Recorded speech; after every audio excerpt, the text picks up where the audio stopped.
जयपुर से बहरीन तक एक ऐसा सफर जहां राजनीति सिर्फ सत्ता का खेल नहीं बल्कि भारत की मिट्टी की खुशबू दुनिया में फैलाने का जज्बा बनकर सामने आया। और इसी जज्बे के साथ रविवार का दिन यानी कि 23 नवंबर का दिन बहरीन में भारतीय समुदाय के लिए खास हो गया, क्योंकि इंडिया हाउस में कदम रखने वाले थे राजस्थान के लोकप्रिय विधायक सचिन पायलट। बहरीन में भारत के राजदूत विनोद के जैकब ने स्वयं इंडिया हाउस के दरवाजे पर पहुंचकर सचिन पायलट का गर्मजोशी से स्वागत किया। कूटनीति के शांत सलीकेदार माहौल में जब दोनों नेता आमने सामने बैठे तो सिर्फ मुस्कुराहटों का आदान प्रदान नहीं हुआ, बल्कि हुई भारत और बहरीन के रिश्तों को अगले पड़ाव पर ले जाने वाली गहरी बातचीत। भारतीय दूतावास ने एक्स पर पोस्ट करके लिखा कि राजदूत विनोद के जैकब ने राजस्थान विधानसभा के माननीय सदस्य सचिन पायलट का हार्दिक स्वागत किया। चर्चा के दौरान भारत बहरीन संबंधों और भारतीय डायस्पोरा के सकारात्मक योगदान पर जोर दिया गया। इसी दौरान एक और दृश्य देखने को मिला। सचिन पायलट भारतीय दूतावास की आधिकारिक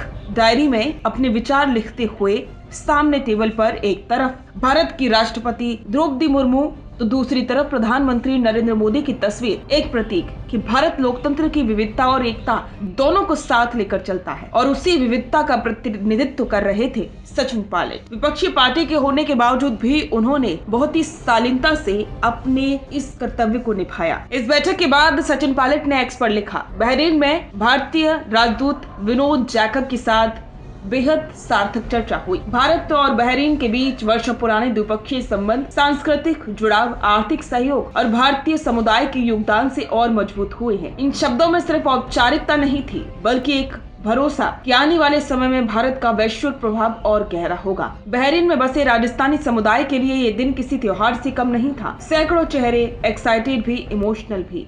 और जब सचिन पायलट उनके बीच पहुंचे तो माहौल तालियों से गूंज उठा। पायलट ने लिखा, बहरीन के राजस्थानी समुदाय द्वारा मिले सम्मान के लिए धन्यवाद। अपनी जड़ों से जुड़े रहते हुए उन्होंने जो पहचान बनाई है वो हम सबके लिए गर्व की बात है। दूर देश में बसे लोग, लेकिन दिल में राजस्थान की वही उष्णता, वही बोली, वही संस्कृति। और जब अपना नेता सामने खड़ा हो तो गर्व दोगुना हो जाता है। बहरीन पहुंचने से पहले सचिन पायलट की मुलाकात हुई जयपुर फूट के जनक समाजसेवी DR मेहता से। एक ऐसी तकनीक जिसने लाखों दिव्यांग लोगों के लिए नई चाल, नई उम्मीद और नई जिंदगी दी है। पायलट ने इस पर भी कहा है कि DR मेहता की सेवा भावना ने अनगिनत दिव्यांगजन को जयपुर फूट के जरिए एक नई जिंदगी दी है। ये नवाचार आत्मनिर्भरता और उम्मीद का प्रतीक बन चुका है। ये सिर्फ एक प्रशंसा नहीं थी, ये एक संकेत भी था कि वे इस सेवा को और अधिक लोगों तक पहुंचाने को लेकर गंभीर हैं। बहरीन में ICAI चैप्टर द्वारा आयोजित वार्षिक कार्यक्रम फ्यूचर रेडी में भी सचिन पायलट मुख्य आकर्षण बने। ये मंच था वित्त, तकनीक और भविष्य की अर्थव्यवस्था पर नए विचार रखने का। यही पायलट ने कहा कि भारत की वैश्विक विकास और आर्थिक साझेदारी की प्रतिबद्धता भविष्य को आकार दे रही है। आने वाली चुनौतियों के लिए विशेष करके युवाओं को तैयार रहना होगा। उनके शब्द सिर्फ प्रेरक नहीं बल्कि दिशा देने वाले भी थे, क्योंकि दुनिया तेजी से बदल रही है और भारत की युवा शक्ति उस बदलाव की धुरी है। बहरीन यात्रा में सचिन पायलट ने कूटनीति भी की, प्रवासी भारतीयों से जुड़ाव भी बढ़ाया और सामाजिक सेवा से लेकर अर्थव्यवस्था तक कई मुद्दों पर संवाद भी किया। ये सफर बता गया कि राजनीति सिर्फ चुनावी भाषण नहीं बल्कि देश की पहचान को दुनिया में मजबूत करने का जरिया भी है। और सचिन पायलट की यात्रा भारत बहरीन के रिश्तों को लेकर एक नया संदेश भी देती है और एक नया सकारात्मक अध्याय भी जोड़ती है। तो ये था बहरीन में सचिन पायलट का कूटनीतिक और सामाजिक सफर, जहां भारत की संस्कृति, राजस्थान की मिट्टी और वैश्विक सोच सभी एक साथ चलती दिखाई दी। बिजनेस अच्छा हो सकता है, लेकिन अगर नाम नहीं दिखा तो पहचान कैसे बनेगी?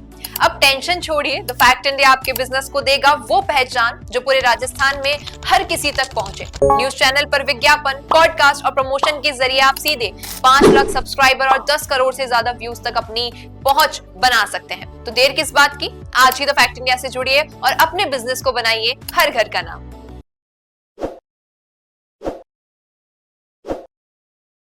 ताज़ा खबरों के लिए विजिट करें द फैक्ट इंडिया की वेबसाइट और डाउनलोड करें द फैक्ट इंडिया ऐप।